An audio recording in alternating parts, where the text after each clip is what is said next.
Well, this morning in the South Bay, several more victims spoke out in court against the Los Gatos mom, who has been convicted of hosting clandestine parties for underage boys and girls. NBC Bay Area's Bob Redell joins us live. He is outside the Hall of Justice. This is day 2 of the sentencing hearing. Bob, tomorrow Shannon O'Connor will be sent off to prison, but we don't know possibly for how long.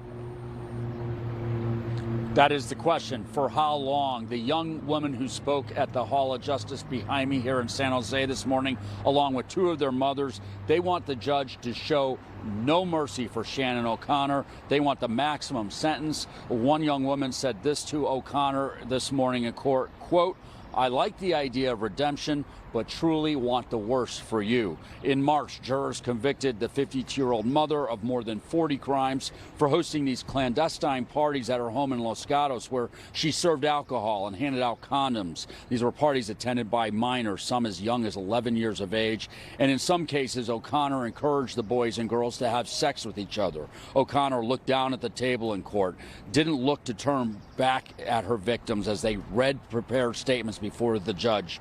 Jane Doe, number 12, who was 13 at the time, said through sniffles and tears, quote, "I still find myself crying to sleep over the way you treated me." And in another part of her statement said, quote, "I can't help but wonder what kind of person I'd be if I hadn't met you." Another young woman who is now in college, who insisted on using her first name in court, said, quote, "I'm so angry all the time, I wish I could give my younger self a hug."